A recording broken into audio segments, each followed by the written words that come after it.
আসসালামু আলাইকুম ওরহমতুল্লাহি ওবারকাতুহ। ইসলামের দৃষ্টিতে ফুটবল খেলা ও খেলা দেখা।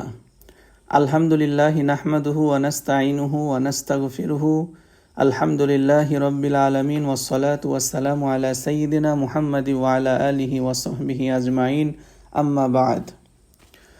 ভূমিকা: ইসলামে বিনোদনের নীতিমালা।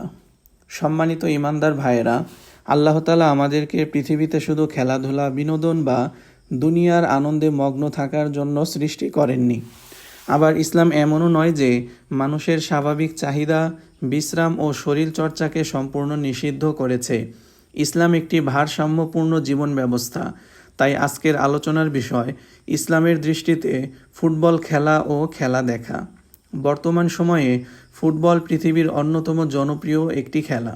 কোটি কোটি মানুষ রাত জেগে খেলা দেখে, প্রিয় দল বা খেলোয়াড়দের জন্য আনন্দ উল্লাস করে, আবার কখনো কখনো ঝগড়া বিবাদেও জড়িয়ে পড়ে। অনেক মুসলিমের মনে প্রশ্ন জাগে, ফুটবল খেলা কি হারাম? ফুটবল দেখা কি গুনাহ? বিশ্বকাপ দেখা যাবে? খেলোয়াড়দের অন্ধভাবে অনুসরণ করা কি ঠিক হবে? নামাজ ছেড়ে খেলা দেখা কত বড় অপরাধ? এই প্রশ্নগুলোর উত্তর আমাদের নিজেদের মতামত থেকে নয়, বরং কুরআন ও সহিহ সুন্নাহর মূলনীতি থেকে জানতে হবে। প্রথম আলোচনা: ইসলাম মধ্যপন্থার ধর্ম। আল্লাহ তাআলা বলেন, ওয়া কাযালিকা জাআলনাকুম উম্মাতাও ওয়াসাতন, অর্থাৎ আর এভাবে আমি তোমাদেরকে একটি মধ্যপন্থী ভারসাম্যপূর্ণ জাতি বানিয়েছি। সূরা আল বাকারা আয়াত 143। এই আয়াত আমাদের শিক্ষা দেয় যে ইসলাম চরমপন্থা বা অবহেলার ধর্ম নয়। তাই কোনো খেলাকে শুধু খেলা হওয়ার কারণে হারাম বলা যেমন সঠিক নয়, তেমনি খেলাকে এমন পর্যায়ে নিয়ে যাওয়া ঠিক নয় যে তা ইবাদত, পরিবার ও দায়িত্বকে গ্রাস করে ফেলে। দ্বিতীয় আলোচনা: দুনিয়ার জীবন একটি পরীক্ষা। আল্লাহ তাআলা বলেন, আল্লাযী খলাকাল মাউতা ওয়াল হায়াতা লিয়াবলুয়াকুম আইয়ুকুম আহসানু আমালা, অর্থ তিনি মৃত্যু ও জীবন সৃষ্টি করেছেন যাতে তোমাদের পরীক্ষা করেন কে উত্তম আমল করে। সূরা মুলক আয়াত 2। অতএব একজন মুসলিমের জীবনের প্রতিটি কাজ, এমনকি খেলাধুলাও এই পরীক্ষার অংশ। যদি তা আল্লাহর আনুগত্যের সীমার মধ্যে হয় তবে তা বৈধ বিনোদন হতে পারে, আর যদি তা গুনাহের কারণ হয় তবে সেটি সমস্যার মূল। তৃতীয় আলোচনা: ইসলাম শরীরের যত্ন নিতে উৎসাহ দেয়। রাসূলুল্লাহ সাল্লাল্লাহু আলাইহি ওয়াসাল্লাম বলেছেন, আল মুমিনুল কবিয়্যু খয়রুন ওয়া আহাব্বু ইলাল্লাহি মিনাল মুমিনিদ দাঈফি, অর্থাৎ শক্তিশালী মুমিন দুর্বল মুমিনের চেয়ে উত্তম এবং আল্লাহর কাছে অধিক প্রিয়। সহিহ মুসলিম হাদিস 2664। উলামায়ে কেরাম ব্যাখ্যা করেছেন, এখানে শক্তি বলতে ইমানের শক্তির পাশাপাশি শারীরিক সক্ষমতাও অন্তর্ভুক্ত। তাই শরীর সুস্থ রাখার উদ্দেশ্যে খেলাধুলা করা বৈধ হতে পারে, যদি তা শরীয়তের সীমা লঙ্ঘন না করে। চতুর্থ আলোচনা: বিনোদনেরও সীমা আছে। আল্লাহ তাআলা বলেন, ওয়ামাল হায়াতুদ দুনিয়া ইল্লা মাতা ইল্লা লাইবুন ওয়া লাহবুন, অর্থাৎ দুনিয়ার জীবন তো খেল তামাশা ও বিনোদন মাত্র। সূরা আনকাবুত আয়াত 64। এই আয়াতের উদ্দেশ্য খেলাধুলাকে নিষিদ্ধ করা নয়, বরং মানুষকে স্মরণ করিয়ে দেওয়া যে দুনিয়ার বিনোদনই জীবনের চূড়ান্ত লক্ষ্য নয়। একজন মুমিনের আসল লক্ষ্য আল্লাহর সন্তুষ্টি ও আখিরাতের সফলতা। এই অংশের মূল শিক্ষা: ইসলাম খেলাধুলার বিরোধী নয়। ফুটবল নিজে কোরআন হাদিসে হারাম ঘোষণা করা হয়নি। তবে খেলার সঙ্গে যদি হারাম বিষয় যুক্ত হয় তাহলে সেই বিষয়গুলো হারাম হবে। একজন মুসলিমের জন্য ইবাদত, চরিত্র ও দায়িত্ব সবসময় খেলাধুলার আগে। প্রিয় দিনী ভাই ও বোনেরা, অনেকেই মনে করেন ইসলামে খেলাধুলার কোনো স্থান নেই, আবার কেউ মনে করেন খেলাধুলার নামে সব কিছুই বৈধ। এই দুটি ধারণাই সঠিক নয়। ইসলাম একটি ভারসাম্যপূর্ণ জীবন ব্যবস্থা। ইসলাম উপকারী খেলাধুলাকে অনুমোদন দেয়, কিন্তু এমন কোনো বিনোদনকে সমর্থন করে না যা মানুষকে আল্লাহর স্মরণ, সালাত বা নৈতিকতা থেকে দূরে সরিয়ে দেয়। আল্লাহ তাআলা বলেন, ওয়াবতাগি ফিমা আতাকাল্লাহুদ দারাল আখিরাতা ওয়ালা তানসা নাসিবাকা মিনাদ দুনিয়া। অর্থাৎ আল্লাহ তোমাকে যা দিয়েছেন তা দ্বারা আখিরাতের আবাস অন্বেষণ করো এবং দুনিয়াতে তোমার বৈধ অংশ ভুলে যেও না। সূরা আল কাসাস আয়াত ৭৭। এই আয়াত আমাদের শেখায় ইসলাম দুনিয়ার বৈধ প্রয়োজনকে অস্বীকার করে না, বরং আখিরাতকে অগ্রাধিকার দিতে শিক্ষা দেয়। রাসূল সাল্লাল্লাহু আলাইহি ওয়াসাল্লাম খেলাধুলাকে সম্পূর্ণ নিষেধ করেননি। রাসূল সাল্লাল্লাহু আলাইহি ওয়াসাল্লাম খেলাধুলাকে সম্পূর্ণ নিষিদ্ধ করেননি। হযরত আয়েশা রাদিয়াল্লাহু তাআলা আনহা বলেন, তিনি এক সফরে রাসূলুল্লাহ সাল্লাল্লাহু আলাইহি ওয়াসাল্লামের সঙ্গে দৌড় প্রতিযোগিতা করেছিলেন। একবার তিনি জিতেছিলেন, পরে রাসূল সাল্লাল্লাহু আলাইহি ওয়াসাল্লাম জিতলেন এবং হাসি মুখে বললেন, হাজিহি বিতিলকা, অর্থাৎ এটি আগের বারের বদলা। সুনানে আবু দাউদ হাদিস নাম্বার 2578। এখান থেকে বোঝা যায় বৈধ বিনোদন ও শরীরচর্চা ইসলামে গ্রহণযোগ্য। শক্তিশালী মুমিন আল্লাহর কাছে অধিক প্রিয়। অতএব শরীর সুস্থ রাখার জন্য খেলাধুলা করা ভালো, যদি তা শরীয়তের সীমার মধ্যে থাকে। কিন্তু একটি শর্ত আছে, খেলাধুলা তখনই বৈধ হবে যখন ফরজ নামাজ নষ্ট না হয়, অশ্লীলতা না থাকে, জুয়া না থাকে, গালাগালি ও মারামারি না হয়, আল্লাহর স্মরণ থেকে গাফেল না করে। আমাদের জন্য শিক্ষা ফুটবল নয়।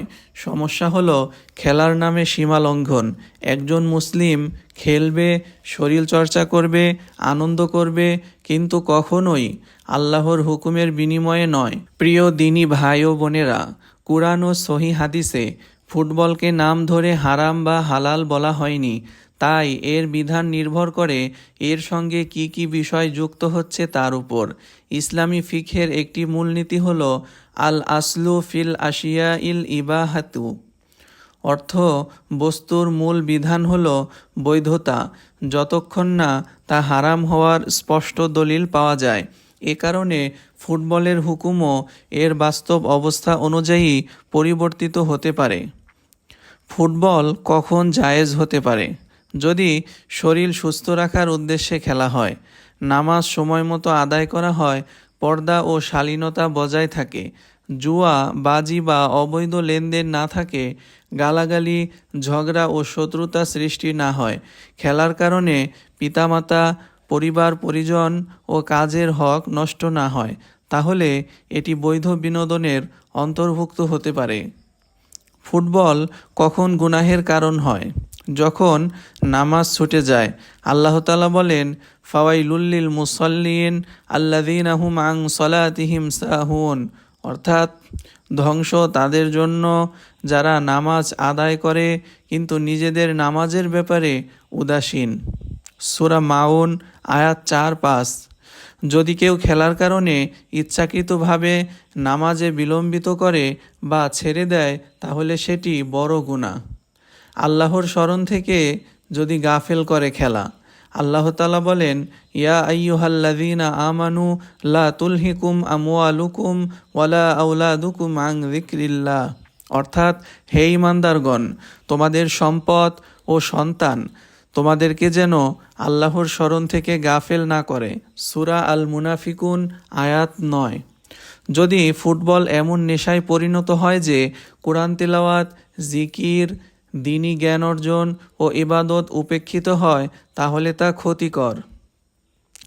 অনেকে ম্যাচ নিয়ে টাকা লাগায় বা অনলাইন ব্যাটিং করে। আল্লাহ তাআলা বলেন, ইন্নামাল খমরু ওয়াল মাইসিরু ইলা আখিরিল আয়া, অর্থাৎ নিশ্চয়ই মদ ও জুয়া শয়তানের অপবিত্র কাজ, সুতরাং তোমরা তা থেকে দূরে থাকো। সূরা আল মাইদা আয়াত ৯০। ফুটবলকে কেন্দ্র করে জুয়া বা বেটিং করা নিঃসন্দেহে হারাম। আজ দেখা যায় প্রিয় দলের জন্য মানুষ গালাগালি, মারামারি, সম্পর্ক নষ্ট, মুসলিম ভাইয়ের সঙ্গে শত্রুতাও করে। রাসূলুল্লাহ সাল্লাল্লাহু আলাইহি ওয়াসাল্লাম বলেছেন, তোমরা পরস্পরের প্রতি বিদ্বেষ পোষণ করো না, আল্লাহর বান্দা হিসেবে ভাই ভাই হয়ে থাকো। আমাদের করণীয়, একজন মুসলিম ফুটবল খেলতে বা দেখতে পারেন যদি তা আল্লাহর আনুগত্যের সীমার মধ্যে থাকে, সালাত ও অন্যান্য ফরজ ইবাদতকে ক্ষতিগ্রস্ত না করে, হারাম উপাদান মুক্ত হয় এবং মানুষের অধিকার নষ্ট না করে। মনে রাখবেন, ফুটবল নয় বরং ফুটবলকে কেন্দ্র করে যে গুনাহগুলো সংগঠিত হয় সেগুলোই ইসলামে নিষিদ্ধ। সম্মানিত ইমানদার ভাই ও বোনেরা, অনেক মানুষ নিজের সন্তানদের তুলনায় খেলোয়াড়দের সম্পর্কে বেশি জানে। সাহাবীদের জীবনী জানে না, কিন্তু বিভিন্ন ক্লাব ও খেলোয়াড়ের ইতিহাস মুখস্থ রাখে। একজন মুসলিমের ভালোবাসা, সময় ও অগ্রাধিকার কী হওয়া উচিত, কুরআন ও সুন্নাহ আমাদেরকে সে শিক্ষা দিয়েছে। কুরআন ও সহিহ হাদিসে ফুটবল খেলা দেখা সম্পর্কে সরাসরি হারাম বা হালাল ঘোষণা নেই। তাই মূলনীতি হলো, যদি খেলা দেখা ফরজ নামাজ নষ্ট না করে, হারাম দৃশ্য বা অশ্লীলতার দিকে না নিয়ে যায়, দায়িত্ব পালনে বাধা না দেয়, সময়ের অপচয়ের কারণ না হয়, তাহলে শুধু খেলা দেখা মাত্রই একে হারাম বলা যাবে না। কিন্তু যদি এগুলোর কোনোটি ঘটে, তাহলে সেই হারাম কাজের কারণে গুনাহ হবে। নামাজের চেয়ে খেলা বড় হয়ে গেলে আজ অনেকেই ম্যাচের সময় হলে নামাজ পিছিয়ে দেন, কখনো কখনো জামাত ছেড়ে দেন। আল্লাহ তাআলা বলেন, তোমরা সকল নামাজ, বিশেষ করে মধ্যবর্তী নামাজের হেফাজত করো। সূরা আল বাকারা আয়াত 238। রাসূলুল্লাহ সাল্লাল্লাহু আলাইহি ওয়াসাল্লাম বলেছেন, আমাদের ও তাদের মধ্যে অর্থাৎ কুফরের মধ্যে পার্থক্য হলো সালাত, যে তা ত্যাগ করল সে কুফরির পথে গেল। সুনানে তিরমিজি 2621। অতএব কোনো খেলা, ম্যাচ, কোনো খেলোয়াড় বা কোনো টুর্নামেন্ট সালাতের চেয়ে বড় হতে পারে না। খেলোয়াড়দের অন্ধ অনুসরণ। আজ দেখা যায় প্রিয় খেলোয়াড়ের ছবি মোবাইলে, তার জার্সি, তার স্টাইল, তার চুলের কাটিং, তার প্রতিটি কাজ অনুসরণ করা হয়, কিন্তু রাসূলুল্লাহ সাল্লাল্লাহু আলাইহি ওয়াসাল্লাম সম্পর্কে সামান্য জ্ঞানও অনেকের নেই। আল্লাহ তাআলা বলেছেন, নিশ্চয়ই আল্লাহর রাসূলের মধ্যে তোমাদের জন্য উত্তম আদর্শ রয়েছে। একজন মুসলিমের সর্বশ্রেষ্ঠ আদর্শ হলেন রাসূলুল্লাহ সাল্লাল্লাহু আলাইহি ওয়াসাল্লাম, কোনো খেলোয়াড় নন। বিশ্বকাপ উন্মাদনা ও সময়ের অপচয়। বিশ্বকাপ এলে অনেকে রাতভর জেগে থাকে, ফজরের নামাজ ঘুমিয়ে কাটায়, কুরআন তেলাওয়াত বন্ধ করে দেয়, পরিবারের অধিকার উপেক্ষা করে। রাসূলুল্লাহ সাল্লাল্লাহু আলাইহি ওয়াসাল্লাম বলেছেন, দুটি নিয়ামতের ব্যাপারে অধিকাংশ মানুষ ক্ষতিগ্রস্ত, সুস্থতা ও অবসর। সহিহ বুখারী 6412। সময় আল্লাহর একটি মহান নিয়ামত, তাই বিনোদন যেন জীবনের উদ্দেশ্য না হয়ে যায়। মুসলিমের ভারসাম্যপূর্ণ জীবন। একজন মুমিন সময় মতো নামাজ আদায় করবে, কোরআন তিলাওয়াত করবে, পরিবারকে সময় দিবে, হালাল উপার্জন করবে, শরীর সুস্থ রাখতে বৈধ খেলাধুলা করতে পারে, কিন্তু কোনো কিছুকেই আল্লাহর সন্তুষ্টির উপর স্থান দিবে না।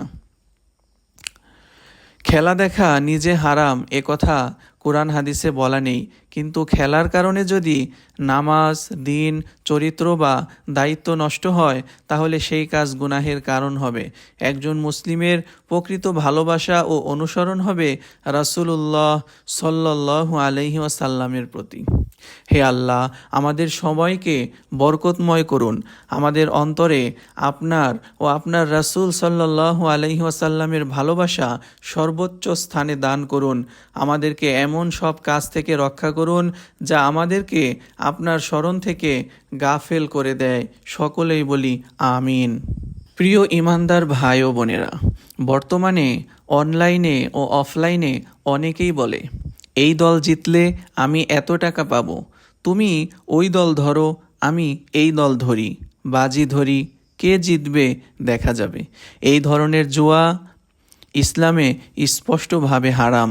আল্লাহ তাআলা বলেছেন, হে ঈমানদারগণ, নিশ্চয়ই মদ, জুয়া, মূর্তি এবং ভাগ্য নির্ধারণকারী স্বর এসব শয়তানের অপবিত্র কাজ। সুতরাং তোমরা এগুলো থেকে দূরে থাকো যাতে তোমরা সফল হতে পারো। শয়তান তো চায় মদ ও জুয়ার মাধ্যমে তোমাদের মধ্যে শত্রুতা ও বিদ্বেষ সৃষ্টি করতে এবং তোমাদেরকে আল্লাহর স্মরণ ও সালাত থেকে বিরত রাখতে। অতএব তোমরা কি বিরত হবে না? সূরা আল মাইদা আয়াত 90-91। খেয়াল করুন, আল্লাহ তাআলা জুয়ার দুটি বড় ক্ষতির কথা বলেছেন। 1, মানুষের মধ্যে শত্রুতা সৃষ্টি করে। 2, আল্লাহর স্মরণ ও সালাত থেকে দূরে সরিয়ে দেয়। আজ ফুটবল বেটিংয়ে আমরা ঠিক এই দুইটিই দেখতে পাই। খেলা চলাকালে অনেক মানুষ খেলোয়াড়দেরকে গালি দেয়, রেফারিকে গালি দেয়, প্রতিপক্ষ দলের সমর্থকদের অপমান করে। রাসূলুল্লাহ সাল্লাল্লাহু আলাইহি ওয়াসাল্লাম বলেছেন, মুসলিমকে গালি দেওয়া পাপ, আর তার সঙ্গে যুদ্ধ করা কুফরীর ন্যায় গুরুতর কাজ। সহিহ মুসলিম ও বুখারী। তাই একজন মুমিনের মুখ থেকে অশ্লীল ভাষা বের হওয়া উচিত নয়। ঝগড়া, মারামারি ও দলীয় বিদ্বেষ। অনেক সময় ফুটবলকে কেন্দ্র করে বন্ধু থেকে শত্রু হয়ে যায়, পরিবারের মধ্যে ঝগড়া হয়, সামাজিক যোগাযোগ মাধ্যমে অপমান অপবাদ চলে। রাসূলুল্লাহ সাল্লাল্লাহু আলাইহি ওয়াসাল্লাম বলেছেন, তোমরা পরস্পরের প্রতি বিদ্বেষ পোষণ করো না, সম্পর্ক ছিন্ন করো না, বরং আল্লাহর বান্দা হিসেবে ভাই ভাই হয়ে থাকো। সহিহ মুসলিম, সহিহ বুখারী। অন্ধকার ও অন্ধ দলপ্রীতি। কখনো কখনো মানুষ সত্য মিথ্যা না দেখে শুধু নিজের দলের পক্ষ নেয়। রাসূলুল্লাহ সাল্লাল্লাহু আলাইহি ওয়াসাল্লাম বলেছেন, এ ধরনের অন্ধ দলপ্রীতি ছেড়ে দাও, এটি দুর্গন্ধযুক্ত জাহিলিয়াতের কাজ। এই হাদিসের প্রেক্ষাপট ছিল গোত্রপ্রীতি, তবে এর শিক্ষা হলো অন্যায়ভাবে নিজের দলকে সমর্থন করা জাহিলিয়াতের বৈশিষ্ট্য। একজন মুসলিমের করণীয়, ফুটবল খেলুন বা দেখুন, সালাত আগে, কোরআন আগে, পরিবার আগে, চরিত্র আগে, মুসলিম ভ্রাতৃত্ব আগে। খেলা কখনোই আপনার ঈমান, ইবাদত ও আখিরাতের ক্ষতির কারণ হতে পারে না। ফুটবলকে কেন্দ্র করে জুয়া সম্পূর্ণ হারাম। গালাগালি ও অপমান করা কবিরা গুনাহ। দলীয় বিদ্বেষ ও ঝগড়া ইসলামের শিক্ষা নয়। একজন মুমিনের পরিচয় হবে উত্তম চরিত্র ও সংযম। হে আল্লাহ, আমাদের অন্তরকে হিংসা, বিদ্বেষ, অশ্লীলতা ও জুয়া থেকে পবিত্র করুন। আমাদেরকে এমন জীবন দান করুন যাতে প্রতিটি কাজ আপনার সন্তুষ্টির জন্য হয়। আমিন। প্রিয় ভাই ও বোনেরা, প্রিয় ফুটবল খেলোয়াড়ের জার্সি পরা, তার মতো চুল কাটা, তার ছবি ঘরে টাঙানো, তার প্রতিটি কাজ অন্ধভাবে অনুসরণ করা, এসব বিষয়ে ইসলামের শিক্ষা কী? এখানে একটি গুরুত্বপূর্ণ নীতি মনে রাখতে হবে। এসব বিষয়ে শরীয়তের বিধান নির্ভর করে উদ্দেশ্য, পদ্ধতি এবং এর সঙ্গে কোনো হারাম বিষয় যুক্ত হচ্ছে কিনা তার উপর। তাই এমন বিষয়ে কুরআন হাদিসের সীমার বাইরে গিয়ে চূড়ান্ত হারাম হালাল ঘোষণা করা ঠিক নয়। মুসলিমের প্রকৃত আদর্শ কে? আল্লাহ তাআলা বলেন, নিশ্চয় তোমাদের জন্য আল্লাহর রাসূলের মধ্যে রয়েছে উত্তম আদর্শ, তার জন্য যে আল্লাহ ও আখিরাতের আশা রাখে। প্রিয় ভাইয়েরা, আজকের যুবকরা অনেক সময় একজন খেলোয়াড়ের জীবনী মুখস্থ করে, কিন্তু রাসূলুল্লাহ সাল্লাল্লাহু আলাইহি ওয়াসাল্লামের জীবনী জানে না। খেলোয়াড়ের রেকর্ড জানে, কিন্তু বদরের যুদ্ধের ঘটনাও জানে না। এটি আমাদের আত্মসমালোচনার বিষয়। অতিরিক্ত ভালোবাসা কার জন্য? আল্লাহ তাআলা বলেন, আর মুমিনরা আল্লাহকে সর্বাধিক ভালোবাসে। সূরা আল বাকারা আয়াত 165। রাসূলুল্লাহ সাল্লাল্লাহু আলাইহি ওয়াসাল্লাম বলেছেন, তোমাদের কেউ প্রকৃত মুমিন হতে পারবে না যতক্ষণ না আমি তার কাছে তার পিতা, সন্তান এবং সকল মানুষের চেয়ে অধিক প্রিয় হই। একজন খেলোয়াড়কে পছন্দ করা এক বিষয়, কিন্তু এমন পর্যায়ে ভালোবাসা যে আল্লাহ ও তার রাসূল সাল্লাল্লাহু আলাইহি ওয়াসাল্লামের ভালোবাসা দিন বা ইবাদতের উপর প্রভাব ফেলে, তা গ্রহণযোগ্য নয়। জার্সি পরার বিধান কি? অনেকেই প্রশ্ন করেন, অমুক ক্লাব বা দেশের জার্সি পরা কি হারাম? এ বিষয়ে কোনো সহিহ হাদিসে সরাসরি ফুটবল জার্সির কথা নেই। তবে ইসলামী নীতিমালা হলো জার্সিতে যদি অশ্লীল ছবি থাকে, কুফরি বা শিরকপূর্ণ প্রতীক বা বক্তব্য থাকে, ইসলাম বিরোধী স্লোগান থাকে, তাহলে তা পরা বৈধ হবে না। অন্যদিকে যদি পোশাকটি শালীন হয় এবং তাতে হারাম কিছু না থাকে, তাহলে শুধুমাত্র এটি ফুটবল জার্সি, এ কারণে হারাম বলা যাবে না। ছবি টানানো ও অতিরিক্ত আসক্তি। কোনো খেলোয়াড়ের পোস্টার বা ছবি এমনভাবে ঘরে রাখা যাতে সে আপনার জীবনের আদর্শে পরিণত হয়, এটি একজন মুসলিমের জন্য কাম্য নয়। আমাদের ঘরে কুরআনের শিক্ষা, ইলেম, উত্তম চরিত্র ও সুন্নাহর পরিবেশ গড়ে তোলা অধিক গুরুত্বপূর্ণ। অনুকরণ কার? রাসূল সাল্লাল্লাহু আলাইহি ওয়াসাল্লাম বলেছেন, মাং তাশাব্বাহা বিকৌমিন ফাহুয়া মিনহুম, অর্থাৎ যে ব্যক্তি কোনো জাতির বৈশিষ্ট্যপূর্ণ অনুকরণ করে সে তাদেরই অন্তর্ভুক্ত হবে। এই হাদিসের ব্যাখ্যায় উলামাগণ বলেছেন, যদি কোনো কাজ এমন হয় যা কোনো গোষ্ঠীর বিশেষ ধর্মীয় বা স্বাতন্ত্র্য সূচক পরিচয় বহন করে এবং তা অনুকরণের উদ্দেশ্যে করা হয়, তাহলে তা নিষিদ্ধ হতে পারে। কিন্তু সাধারণ সবার মধ্যে প্রচলিত পোশাক বা খেলাধুলার বিষয়গুলো একইভাবে এই হাদিসের অন্তর্ভুক্ত নয়, তাই প্রতিটি বিষয় আলাদাভাবে বিচার করতে হবে। একজন মুসলিমের সর্বশ্রেষ্ঠ আদর্শ রাসূলুল্লাহ সাল্লাল্লাহু আলাইহি ওয়াসাল্লাম। খেলোয়াড়কে পছন্দ করা আর তাকে জীবনের আদর্শ বানানো এক জিনিস নয়। জার্সি বা পোশাকের বিধান নির্ভর করে তাতে হারাম কিছু আছে কিনা এবং তা কী উদ্দেশ্যে পরা হচ্ছে। অতিরিক্ত আসক্তি এমন পর্যায়ে পৌঁছানো উচিত নয় যাতে দিন, ইবাদত বা ঈমান ক্ষতিগ্রস্ত হয়। হে আল্লাহ, আমাদের অন্তরে আপনার এবং আপনার রাসূল সাল্লাল্লাহু আলাইহি ওয়াসাল্লামের ভালোবাসাকে সর্বোচ্চ স্থানে দান করুন। আমাদেরকে এমন সব আসক্তি থেকে রক্ষা করুন যা আমাদেরকে আপনার স্মরণ ও আনুগত্য থেকে দূরে সরিয়ে দেয়। আমিন। প্রিয় ভাই ও বোনেরা, বিশ্বকাপ বা বড় কোনো ফুটবল টুর্নামেন্ট শুরু হলেই পৃথিবীর কোটি কোটি মানুষ এক ধরনের উন্মাদনায় মেতে ওঠে। রাত জেগে খেলা দেখা, দিনের পর দিন ম্যাচের আলোচনা, সামাজিক যোগাযোগ মাধ্যমে তর্ক বিতর্ক, এসব আজ খুবই সাধারণ দৃশ্য। কিন্তু একজন মুসলিমের জন্য সবচেয়ে বড় প্রশ্ন হলো, এই আগ্রহ কি তাকে আল্লাহর আনুগত্য থেকে দূরে সরিয়ে দিচ্ছে? সময় আল্লাহর দেওয়া সবচেয়ে মূল্যবান নেয়ামত। আল্লাহ তাআলা বলেন, সময়ের শপথ, নিশ্চয় মানুষ ক্ষতির মধ্যে রয়েছে, তবে তারা নয় যারা ঈমান এনেছে, সৎ কাজ করেছে, সত্যের উপদেশ দিয়েছে এবং ধৈর্যের উপদেশ দিয়েছে। সূরা আল আসর। আল্লাহ তাআলা সময়ের শপথ করেছেন, এটি প্রমাণ করে যে সময় অত্যন্ত মূল্যবান। অবসর ও সুস্থতা দুটি বড় নেয়ামত। রাসূলুল্লাহ সাল্লাল্লাহু আলাইহি ওয়াসাল্লাম বলেছেন, দুটি নিয়ামতের ব্যাপারে অধিকাংশ মানুষ ক্ষতিগ্রস্ত, সুস্থতা ও অবসর। আজ আমরা ঘন্টার পর ঘন্টা খেলা দেখি, কিন্তু কোরআন তেলাওয়াতের জন্য 15 মিনিটও সময় বের করতে পারি না। এটি আত্মসমালোচনার বিষয়। রাত জেগে খেলা দেখে ফজর নষ্ট করা, এটি বর্তমানে সবচেয়ে বড় সমস্যাগুলোর একটি। অনেকেই রাত 2টা-3টা পর্যন্ত খেলা দেখে, তারপর ফজরের নামাজ ঘুমিয়ে কাটিয়ে দেয়। অথচ আল্লাহ তাআলা বলেন, নিশ্চয়ই নামাজ মুমিনের উপর নির্ধারিত সময়ে ফরজ করা হয়েছে। যে কোনো বৈধ বিনোদনও যদি ফরজ নামাজ নষ্ট করে, তাহলে সেই বিনোদন আর বৈধ অবস্থায় থাকে না। খেলার উত্তেজনা বনাম আখিরাতের চিন্তা। ভাবুন, একটি ম্যাচে গোল হলে আমরা আনন্দে চিৎকার করি, কিন্তু কেউ ইসলাম গ্রহণ করলে, কেউ তওবা করলে, কেউ কুরআনের হাফেজ হলে আমরা কি ততটা আনন্দিত হই? এ প্রশ্ন প্রত্যেক মুসলিমের নিজের করা উচিত।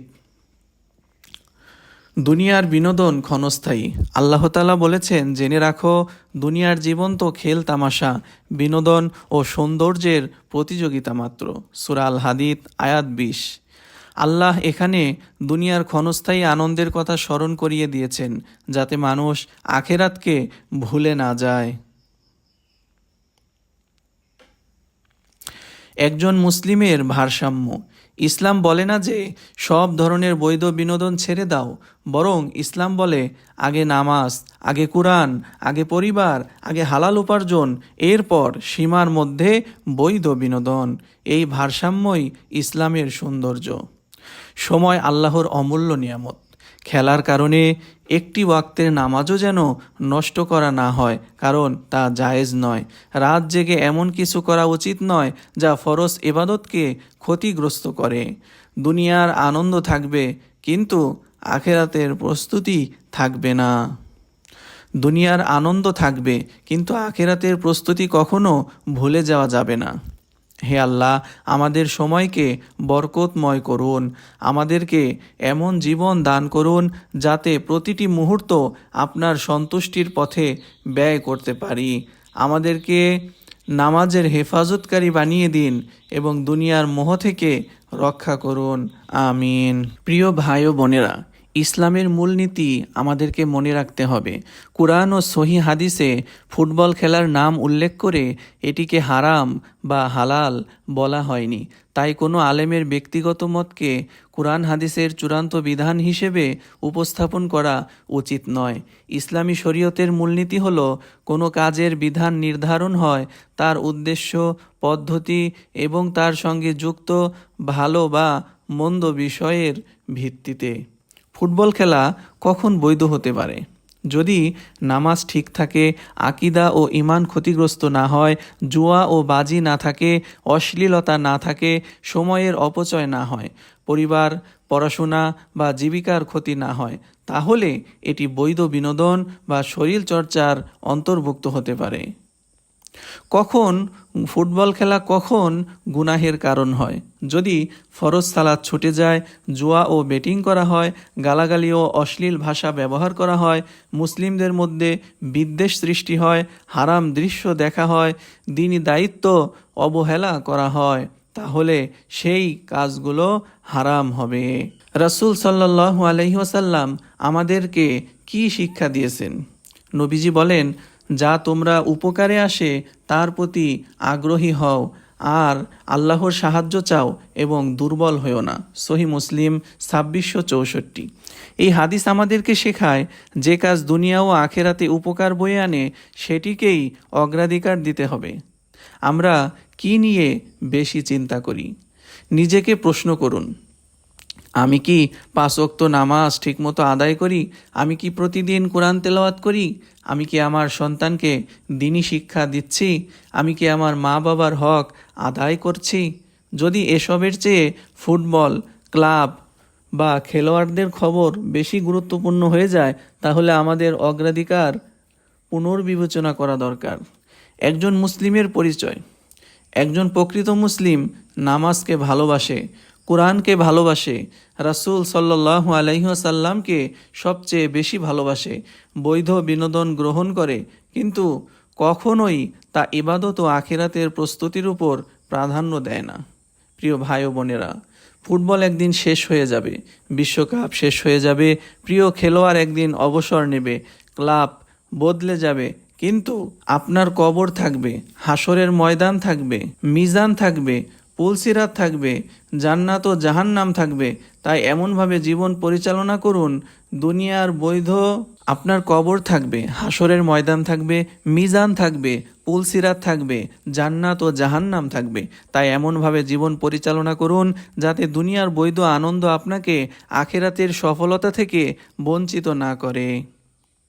হে আল্লাহ, আমাদের সবাইকে আমাদের দিনকে সংশোধন করে দিন, যা আমাদের জন্য, যা আমাদের সব বিষয়ের রক্ষা কবচ। আমাদের দুনিয়াকে সংশোধন করে দিন, যেখানে আমাদের জীবিকা, আমাদের আখিরাতকে সংশোধন করে দিন, যেখানে আমাদের প্রত্যাবর্তন, আমাদের জীবনকে প্রতিটি কল্যাণে বৃদ্ধির মাধ্যম বানিয়ে দিন এবং মৃত্যুকে সব অনিষ্ট থেকে মুক্তির উপায় বানিয়ে দিন। সহিহ মুসলিম 2720। আল্লাহ তাআলা আমাদের সবাইকে কুরআন ও সুন্নাহ অনুযায়ী জীবন পরিচালনার তৌফিক দান করুন।